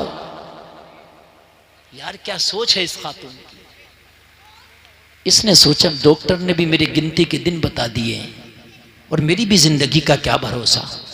डॉक्टर ने तो बताया तो वो जिंदगी के आखिरी पड़ाव पे है। कहने लगा, बहन तू परेशान ना हो। हाय हाय, इसने भी अपने दिल को खोल दिया। बहन परेशान ना हो, आज भी ले जा, और जब जब तेरे बच्चे गोश्त की फरमाइश करे, तेरे घर में जरूरत महसूस हो, इसी दुकान पे आया करना, जरूरत के मुताबिक ले जाया करना। डॉक्टर ने मेरी जिंदगी तो चंद अय्याम बताए हैं, लेकिन जब तक मैं जिंदा रहूंगा हफ्ते के हफ्ते मैं हिसाब किया करूंगा। अगर मैं मर गया वसीयत कर दूंगा, मेरे बच्चे तेरे गोश्त का हिसाब कर दिया करें। क्या अच्छे, मेरे बच्चे तेरे गोश्त का हिसाब कर दिया करेंगे। और नबी फरमाते हैं, सदका करो, सदके से बीमारियां टल जाए। आखिरी बात सुन ले जरा। ये गोश्त लेके गई, कहने लगी अब ठीक है, अब ठीक है। लेके गई, इसने भूना, बनाया, दस्तरखान लगाया, दस्तरखान सजा। गरीब बच्चे जिन्होंने कभी लोगों बर्तनों के बचे हुए खाने खाए थे, जिन्होंने हांडियों के बचे हुए खाने खाए थे, लोगों वो बच्चे जिन्होंने खुश खाने खाए थे, वो बच्चे कि जिन्होंने लजीज खाने कभी खा ना सके थे, आज जब भुना हुआ गोश्त इनको दस्तरखान पे नजर आया, भुना हुआ गोश्त जब हलक के नीचे उतरा और उस गोश्त की लज्जत इन गरीब बच्चों को महसूस हुई, बच्चे मुस्कुरा के कहने लगे, माँ हम अल्लाह की बारगाह में दुआ करते हैं कि जिसने हमारे दस्तरखान पे ये लजीज ग़िज़ा का इंतजाम किया है, अल्लाह ताला उसकी जिंदगी में बहारें पैदा कर दे। बाबा नारे तकबीर, नारे रिसालत, बस लगे आला हजरत हजरत अल्लामा मुफ्ती गुलफाम रज़ा, अल्लाह ताला उसकी जिंदगी में बहारें पैदा कर दे। इधर रोजाना बच्चे गोश्त खा रहे हैं, दुआ कर रहे हैं, इधर दुआ हो रही है, उधर अल्लाह का करम हो रहा, बीमार की दवा हो रही। बहुत अच्छे। डॉक्टर ने जो 2-3 महीना बताया था मरने का टाइम के इतने दिन में मर जाएगा, वो जो 2-3 महीना आया, मरा तो नहीं, बिस्तर से सही होकर खड़ा हो गया। सब हैरत में पड़ गए, क्या हो गया? तुझे तो कोई हमने नुस्खा भी नहीं खिलाया, दवा भी नहीं खिलाया, तुझे क्या हो गया? कहने लगा बिल्कुल फिट हूँ, मेरा हार्ट भी सही काम कर रहा है, मेरा किडनी भी सही काम कर रहा है, अब मेरे अंदर की जो ताकत है वो भी ठीक है, मेरा सांस भी ठीक है। कहने लगा फिर हो कैसे गया? कहने लगा ये तो मैं भी हैरान हूँ कि ये ठीक हो कैसे गया। चलो चेकअप ना करा ले। चेकअप कराने के लिए अमेरिका के उसी डॉक्टर के पास गए जिसने चंद महीने पहले चेकअप करके कहा था ले जाओ। अच्छा, डॉक्टर के पास रोजाना सैकड़ों मरीज आते हैं तो सब तक का तो चेहरा याद नहीं रहता ना। हम रोजाना हजारों लोगों में बोल रहे हैं तो सबको तो हम नहीं पहचानेंगे ना। तो अब ये कई महीने के बाद जब पहुंचा डॉक्टर के साथ, मेरा इलाज होना है और साहब मेरा चेकअप कीजिए, तो डॉक्टर ने चेकअप का घर चले जाओ। तो कहा भाई तूने इसके अलावा अपनी डिग्री में कुछ सीखा कि नहीं सीखा? घर चले जाओ। 3 महीने पहले आया था तब भी घर चले जाओ, 3 महीने बाद आया तब भी घर चले जाओ। इसके अलावा तूने कुछ पढ़ा क्या नहीं पढ़ा? तो आगे बोला जो चाहो वो खाओ, जो चाहो वो पियो। कहा 3 महीने पहले भी यही बतलाया था।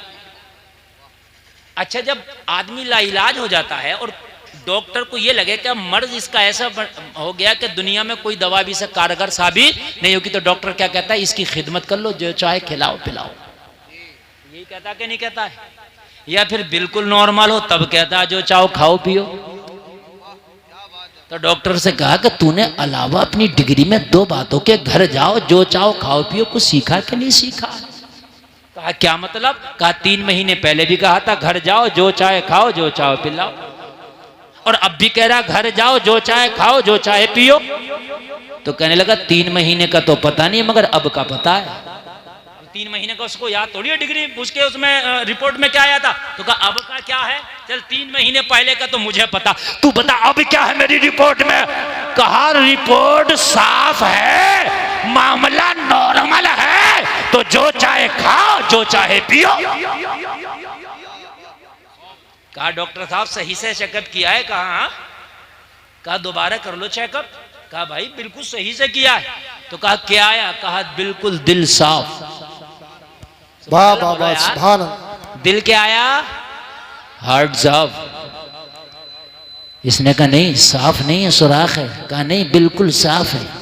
कहा नहीं सुराख है। कहा साफ है। डॉक्टर जलाल में आ गया, कहने लगा डॉक्टर मैं हूं कि तू? मैं कह रहा हूं साफ है तो जाना। तो इसने पहली वाली रिपोर्ट निकाली। वो पहली वाली रिपोर्ट निकाल के बोला डॉक्टर साहब ये भी आप ही की है। डॉक्टर ने देखा, एक में साफ, एक में सुराख, एक में साफ, एक में सुराख। हैरत में पड़ गया, माथा घूम गया, रिपोर्ट रख दिया, माथा पकड़ के बैठ गया। कहने लगा 3 महीना पहली रिपोर्ट बता रही है दुनिया में कोई दवा ना बनी जो तुझे सही कर सके, और अभी की रिपोर्ट बता रही है कि तेरे दिल में कभी कोई मर्ज ही नहीं लगा था। ये तो बता कि ये कमाल हो कैसे गया? ये किसका नुस्खा खा के आया है, किसका इलाज करके आया है? तो ये मरीज मुस्कुरा के बोला अब किसी दुनियादार का नुस्खा नहीं खाया, मदीने के मोहम्मदुर रसूलुल्लाह का नुस्खा खा के आया। कहने लगा कौन सा? कहने लगा मेरे नबी फरमाते हैं सदका करो बीमारी टल जाएगी। मैंने गरीब खातून के बच्चों के खाने का क्या इंतजाम किया, उसी दिन से दिन ब दिन मुझे सेहत में इजाफा होने लगा। और एक दिन ऐसा हुआ कि मैंने सही महसूस किया, और आज मैं ही सही महसूस नहीं कर रहा हूं, तेरी रिपोर्ट भी सही बता रही है, तू भी सही बता रहा है, जमाना मुझे सही बता रहा है। तो डॉक्टर कह रहा था दुनिया की सारी हिकमत मुहम्मदुर रसूलुल्लाह के एक हुक्म के सामने फेल है। जहां से दुनिया की पावर खत्म होती है, वहां से मदीने वाले की पावर शुरू होती है। बाबा नारे तकबीर, नारे रिसालत, नारे रिसालत, बस लगे आला हजरत उलमाए सुन्नत जिंदाबाद जिंदाबाद। डॉक्टर कहने लगा आज मुझे भी भरोसा हो गया, आज मुझे भी यकीन हो गया, डॉक्टरी सब कुछ नहीं है, हिकमत सब कुछ नहीं है। जहां पर डॉक्टरी जवाब दे जाए, जहां पर हिकमत जवाब दे जाए, जहां पर नुस्खे जवाब दे जाए, जहां पर दवाइयां जवाब दे जाए, वहां कोई ताकत है जो वो काम आती है, और वो ताकत है मदीने वाले मुस्तफा की ताकत। तभी तो बरेली से आवाज आई थी। क्या आवाज आई? जलसा में आने वालों, आला हजरत बोले थे जिसके तलवे का धोबन है आबे हयात है वो जाने मसीहा हमारा नहीं। वाह बाबा, सुभान अल्लाह, सुभान अल्लाह। अल्लाह ताला हमें शरीयत मुस्तफ़ा पे अमल की तौफीक अता फरमाए। लोगों, मुस्तफ़ा की ज़िंदगी हमारे लिए बेहतरीन नमूना अमल है। लोगों, नबी के लाइफ स्टाइल को अपनाओ, नबी के तर्ज ज़िंदगी को अपनाओ, नबी की ज़िंदगी के तरीक़े को अपनाओ, मुस्तफ़ा की सुन्नतों को सीख लो, इंशाअल्लाह भी और आपको भी सामने कराते हैं। खुश नसीबी की बात है। मैं मुबारकबाद पेश करता हूँ ऐसे नौजवानों को, ये उनका जज्बा जिहाद है। अल्लाह ताला इस जज्बे के सदक़े में उनको मरने से पहले जन्नतियों में शुमार फरमा दे। अब बिल्कुल बैठ जाएं, जिसे जहाँ जगह मिले बैठ जाए। मैं तो आपसे ज़्यादा नहीं कहने वाला कि आप बैठो, क्योंकि आप खुद जितना मैं आपको बैठने कहूँगा उससे ज़्यादा आप समझते हैं कि बैठने में हमारी भलाई है। जितना चुपक कर बैठ जाएंगे उतनी ही ठंड कम लगेगी।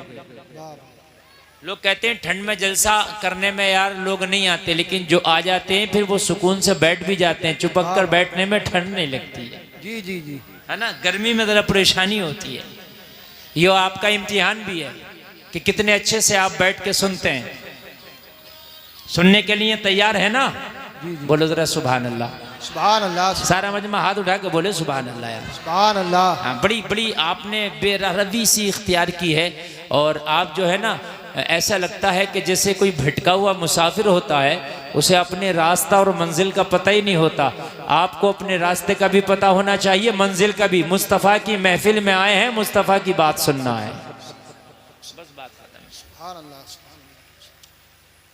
मैंने कुरान की आयत पढ़ी, नबी की जिंदगी, नबी की लाइफ तुम्हारे लिए बेहतरीन नमूना अमल है। गोया के ज़्यादा मत कहो, इन लोगों को आना होगा तो आ जाएंगे। भाई ये देखो, ये भी बिछ गया है। आप लोग यहाँ आगे आना चाहें तो आ सकते हैं, और अगर नहीं आना चाहें तो मैं आपसे ज़बरदस्ती नहीं करूँगा, वो आपकी मर्ज़ी है। जी जी। अब मेरी तकरीर शुरू हो रही है, बस आप इसे अब सुन करके कैच करना शुरू कर दें। बिल्कुल अपने दिलो दिमाग में कैच करें इसको।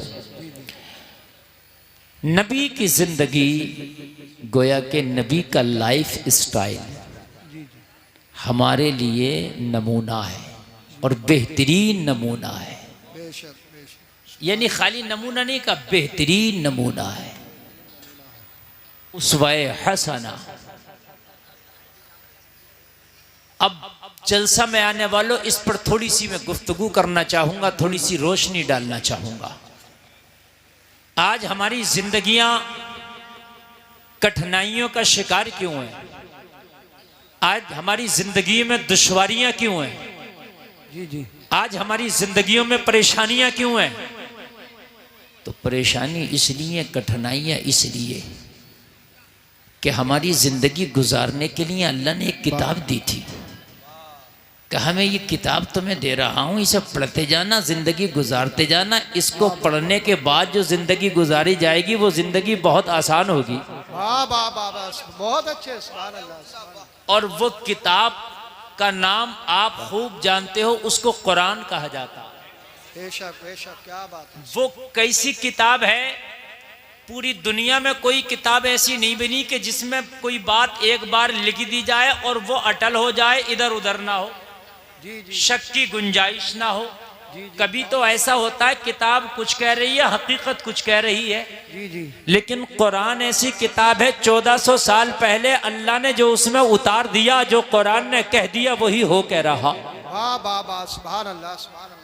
तिल बराबर इंच बराबर नहीं बदला, जो कुरान ने कह दिया वो हो के, जोर से बोले, वो हो के। सुभान अल्लाह। कुरान से इधर उधर जो आप भटकोगे, जिंदगी भटक जाएगी। बेशक दुनिया कांटों का बन है।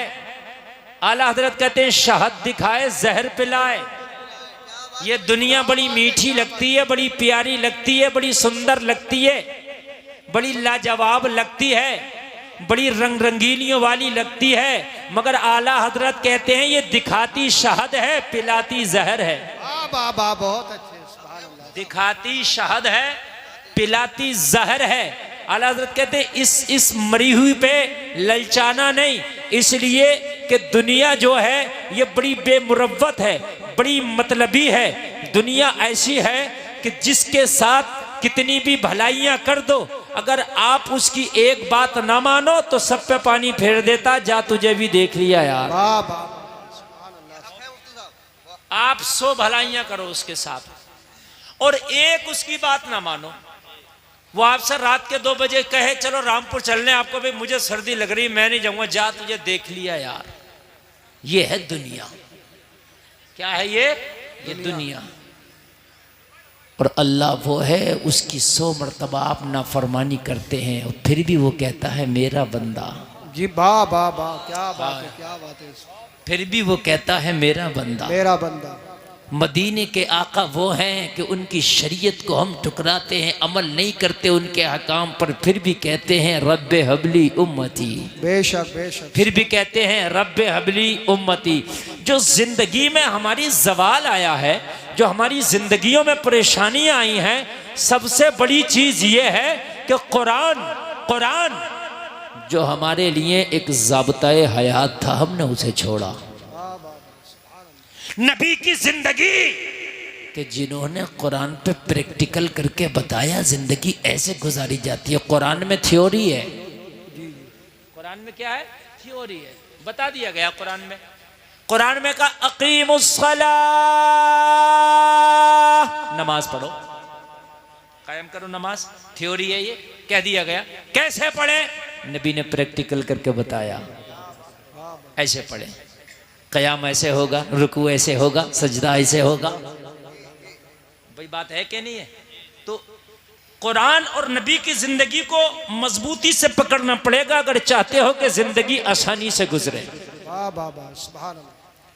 और आज किसी से भी बात करो, को भी कैसे, तो वैसे तो कह देगा ठीक है मजे आ रहे हैं, लेकिन उससे सच में पूछना, अकेले में जरा कहना सही बता यार कैसे गुजरे, कहेगा मौलाना बड़े ही परेशान।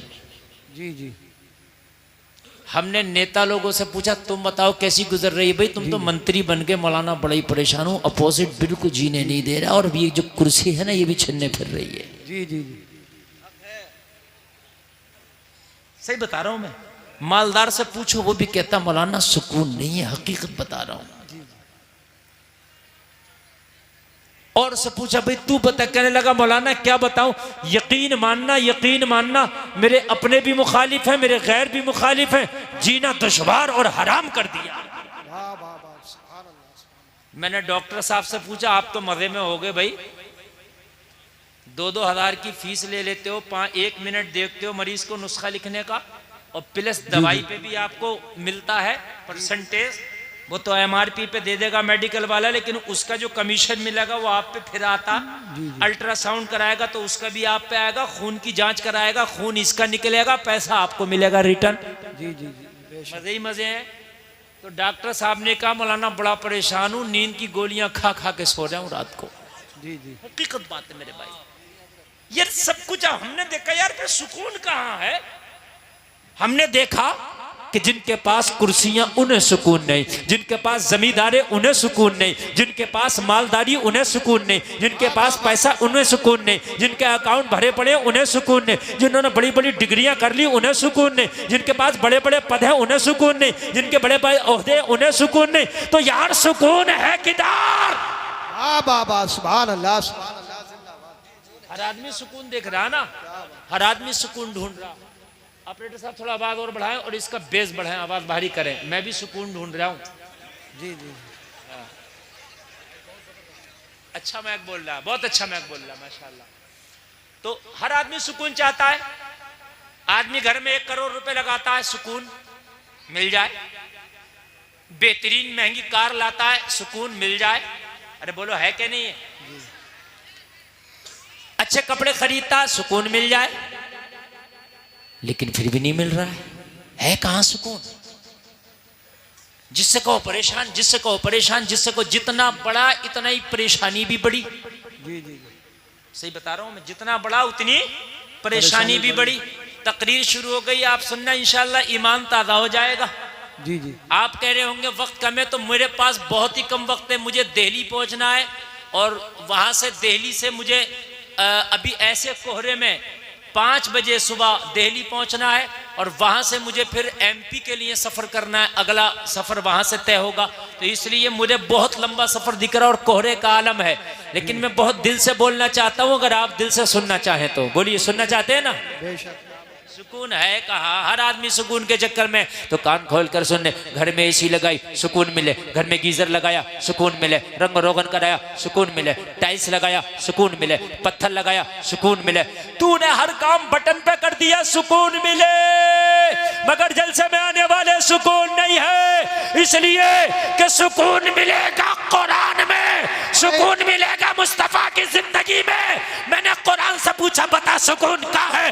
तो कहा अला बिज़िक्रिल्लाहि तत्मइन्नुल कुलूब, दिलों का सुकून अल्लाह के जिक्र में है। नारे तकबीर, नारे रिसालत, बस लगे आला हज़रत। इश्क मोहब्बत, इश्क मोहब्बत, प्यार मोहब्बत, प्यार मोहब्बत, बस्ती बस्ती करिया करिया। हज़रत अल्लामा मुफ्ती गुलफाम रया रामपुरी, नारे हैदरी। कुरान कहता है दिलों का सुकून अल्लाह के जिक्र में है। कुरान ने कहा दिलों का सुकून जलसे में आने वालों अल्लाह के जिक्र में है। तो फिर तुम सुकून कहाँ? तुम सुकून मुरादाबाद जाके तलाश करते हो, रामपुर जाके तलाश करते हो, स्वार में तलाश करते हो, बीड़ी के मंडल में तलाश करते हो, सिगरेट की डिब्बी में तलाश करते हो, गगन की पुड़िया में तलाश करते हो। सुकून न मंडल में मिलेगा, सुकून न सिगरेट की डिब्बी में मिलेगा, सुकून न गगन की पुड़िया में मिलेगा। सुकून अगर मिलेगा तो अल्लाह के जिक्र में मिलेगा। बाबा जिंदाबाद जिंदाबाद। बहुत अच्छे मुफ्ती साहब, बहुत अच्छे, क्या बात है, जिंदाबाद। मैंने पूछा नहीं बेटा, नारा कम लगाना। जी जी जी ठीक है, ठीक है। ये नेक काम तो ये भी कर देंगे माशाल्लाह। तवज्जो करें, तवज्जो करें, सुकून मिलेगा। अब सुने, सुकून अल्लाह के जिक्र में, ये कुरान ने कह दिया। इसके अलावा आप कहीं भी जाइए सुकून नहीं। इसलिए आदमी बेसुकूनी में ज्यादा है, डिप्रेशन में ज्यादा है।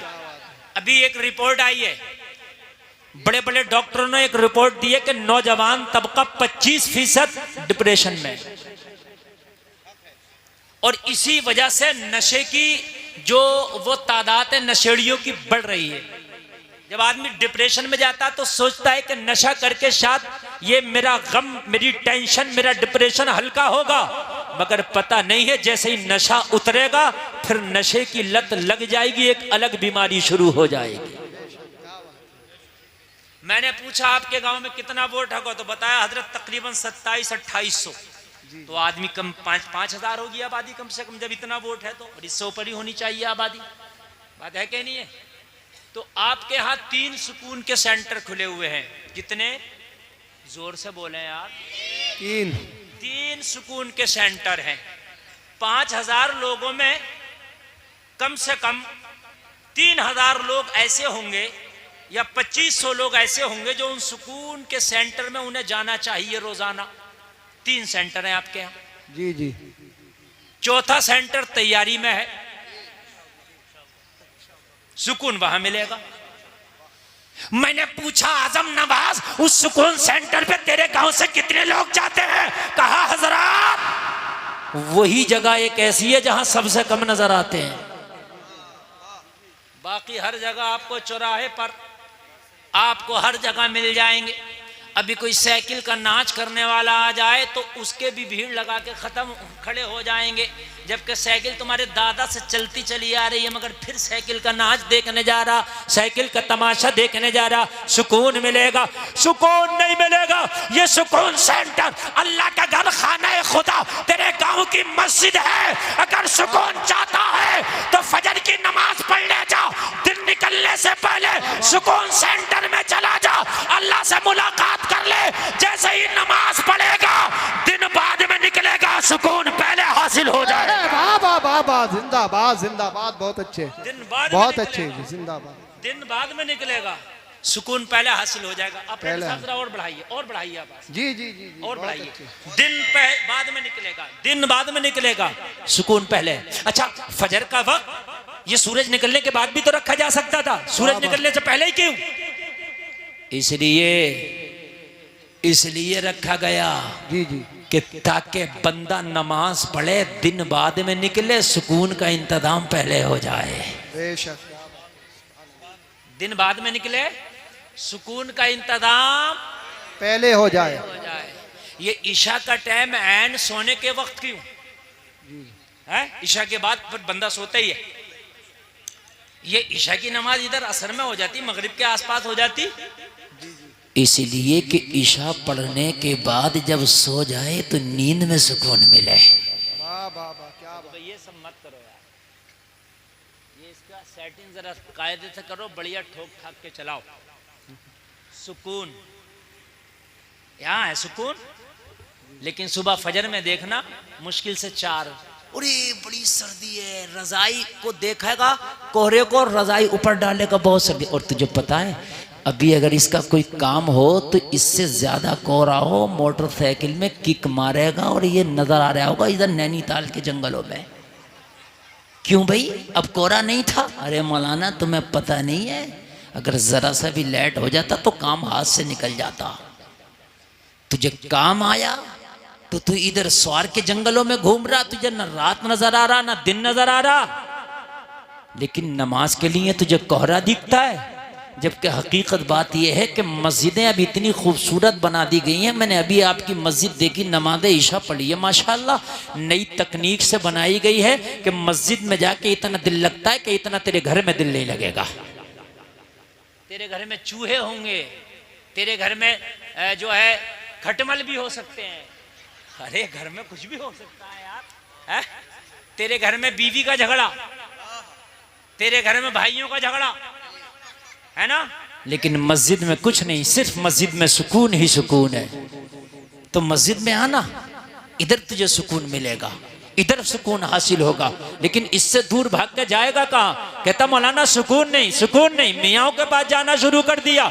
और कुछ हमारे मुसलमान, अल्लाह माफ करे, अल्लाह इन्हें हिदायत दे दे, कलमा पढ़ते हैं, पता नहीं कैसे कलमा पढ़ा है, मैंने यहाँ तक सुना है और अपनी आंखों से कितनों को देखा है कि जब वो परेशान हुए तो बाबाओं के पास जाना शुरू कर दिया, गैर मुस्लिम बाबाओं के पास, उनके पास जा रहे हैं, उनके मठों में जा रहे हैं कि वहां हमें सुकून मिल जाए। खुदा की कसम तुझे सुकून कहीं नहीं मिलेगा। अगर सुकून चाहता है तो तुझे मुस्तफ़ा की जिंदगी में मिलेगा।